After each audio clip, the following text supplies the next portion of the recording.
वेगवेगळे मंत्री यांनी पाठवले। आता जे मंत्री पाठवले होते आणि मनोज जरांगे पाटील यांच्याकडून वेळ मागून घेतात आणि कुठल्याही पद्धतीचा पाठपुरावा करत नाही। मनोज जरांगे पाटील आणि मराठा समाजाने फार विश्वास ठेवला होता, पण 13 जुलैपर्यंतचा त्यांनी वेळ मागितला। 13 जूनला आमरण उपोषण सोडलं, 13 जुलैपर्यंतचा वेळ मागितला।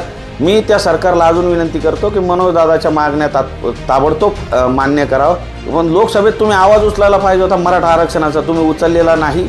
उद्या 25 जुलैला संपूर्ण महाराष्ट्रातील समाज बांधवांना विनंती करतो, सर्व समाज बांधवांना जय जिजाऊ जय शिवराय। मी सचिन हवळे पाटील। मनोज जरांगे पाटील यांना पुन्हा आमरण उपोषण करण्याची वेळ आणली। या सरकारचे मंत्री येतात आणि मनोज जरांगे पाटील यांच्याकडून वेळ मागून घेतात आणि कुठल्याही पद्धतीचा पाठपुरावा करत नाही। कुठलाही आजपर्यंत यांनी आमरण उपोषण सोडलं, कुठलीही पूर्तता केली नाही। फक्त मनोज जरांगे पाटील यांचं आमरण उपोषण मोडीत काढण्याचं काम यांनी केलेलं आहे। वेगवेगळे मंत्री यांनी पाठवले। आता जे मंत्री पाठवले होते शंभूराजे देसाई साहेब यांच्यावर मनोज जरांगे पाटील आणि मराठा समाजाने फार विश्वास ठेवला होता, पण 13 जुलैपर्यंतचा त्यांनी वेळ मागितला। 13 जूनला आमरण उपोषण सोडलं, 13 जुलैपर्यंतचा वेळ मागितला। 13 जुलैपर्यंत कुठलेही पाठपुरावा केला नाही। शेवटी मनोज जरांगे पाटील यांनी 20 तारखेपर्यंत स्वतः वेळ वाढवून दिला आणि 20 जुलैपर्यंत सरकारने ठोस भूमिका घेतली नाही आणि मनोज जरांगे पाटील यांनी डिक्लेअर केलं होतं की 20 जुलैपर्यंत आरक्षण द्या, नाही तर मी आमरण उपोषण चालू करेल। मनोज दादांनी आमरण उपोषण चालू केलेलं आहे आणि सरकारकडून कुठल्याही व्यक्ती मनोज जरांगे पाटील यांच्या आमरण उपोषणाची दखल घेत नाही। आज संपूर्ण अखंड मराठा समाज हा काळजीत लागून राहिलेला आहे की मनोज जरांगे पाटील यांची प्रकृती अत्यंत अत्यवस्थ झालेली आहे आणि मनोज दादाच्या जर जीविताला धोका झाला तर महाराष्ट्राच्या इतिहासात ते परवडणार नाही। मी त्या सरकारला अजून विनंती करतो की मनोज दादाच्या मागण्या ताबडतोब मान्य करावं।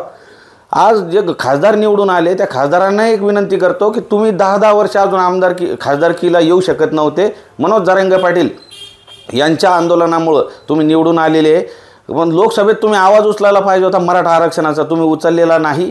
ठीक आहे, मराठा समाज त्याची दखल घेणार आहे। मी मनोज जरांगे पाटील यांनाही एक विनंती करतो, आता दादा आपण खासदारकीत कार्यक्रम करून दाखवला। 288 मतदारसंघामध्ये सर्व समाज बांधवांची अखंड मराठ्यांची भावना आहे की आपण 288 दगड धोंडे उभे करावे आणि या सरकारला धडा शिकवावा, पण त्यांनी आता तुमच्या विरोधात म्हणजे मनोज जरांगे पाटलांच्या विरोधात प्रवक्ते नेमले, सकाळी वेगळे संध्याकाळी वेगळे, म्हणजे मनोज दादाच्या विषयी बोलण्यासाठी। तर मी महाराष्ट्रातील तमाम सर्व समाज बांधवांना विनंती करतो की त्यांच्या वक्तव्यावर कुणीही गरम व्हायचं नाही, उचकायचं नाही। उचकवण्यासाठी बरेच जण बेताल वक्तव्य करतील। आपण फक्त मनोज जरांगे पाटील यांच्या पाठीशी खंबीरपणे उभं राहायचं आहे। उद्या 25 जुलैला संपूर्ण महाराष्ट्रातील समाज बांधवांना विनंती करतो की आता मनोज जरांगे पाटील यांचं आमरण उपोषण हे तीव्र म्हणजे मनोज दादांची तब्येत अत्यंत खराब होत चाललेली आहे।